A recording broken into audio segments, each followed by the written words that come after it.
జోరు వానలు పైనుంచి వచ్చి పడుతున్న వరద ఉధృతితో గోదావరి జిల్లాలు తడిసి ముద్దవుతున్నాయి. ఎడతెరిపి లేని వానల దాటికి జనజీవనం స్తంభించింది. పలు చోట్ల రాకపోకలకు అంతరాయం ఏర్పడింది. వేల ఎకరాలు నీట మునిగాయి. గోదావరి వరద ఉధృతి అంతకంతకు పెరుగుతున్న వేళ లక్షల క్యూసెక్ల నీటిని సముద్రంలోకి విడిచిపెడుతున్నారు.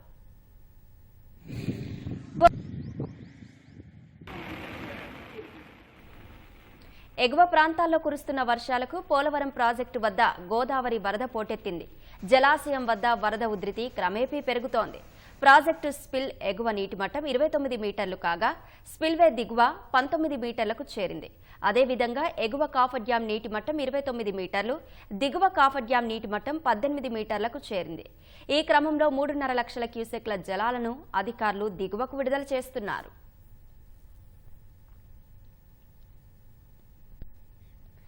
ఉమ్మడి తూర్పు గోదావరి జిల్లా వ్యాప్తంగా విస్తారంగా వర్షాలు పడుతున్నాయి. అల్పపీడనం ప్రభావం తూర్పు గోదావరి, ఏలూరు, పశ్చిమ గోదావరి జిల్లాలపై ఎక్కువగా ఉంది. వానల జోరుతో జనజీవనానికి తీవ్ర విఘాతం కలుగుతోంది. విలీన మండలాలతో పాటు సీతానగరం మండలంలోనూ వరద ఉధృతి పెరుగుతోంది. ములంక్లలో పడవలపైనే రాకపోకలు సాగిస్తున్నారు. రాజమహేంద్రవరం గోదావరి వరద అంతకంతకు పెరుగుతోంది. తూర్పు గోదావరి నగరం, గ్రామీణ నియోజకవర్గాలతో పాటు రాజానగరం, నిడదవోలు, కొవ్వూరు, గోపాలవరం నియోజకవర్గాల్లో జోరుగా వర్షాలు కురుస్తున్నాయి. ధవళేశ్వరం ఆనకట్ట వద్ద వరద పెరుగుతుండగా 3,50,000 క్యూసెక్ల వరద ప్రవాహాన్ని సముద్రంలోకి వదులుతున్నారు.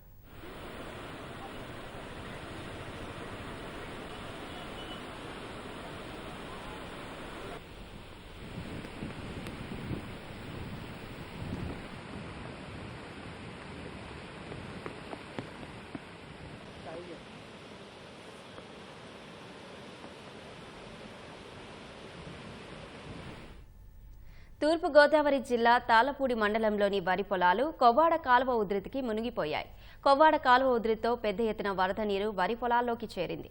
దీంతో వరి పొలాలన్నీ నీట మునిగాయి. ఇటీవలే నూర్పిడి జరిగిన చేలన్నీ కాలువ నీటిలో మునిగిపోయి ఏరును తలపిస్తున్నాయి.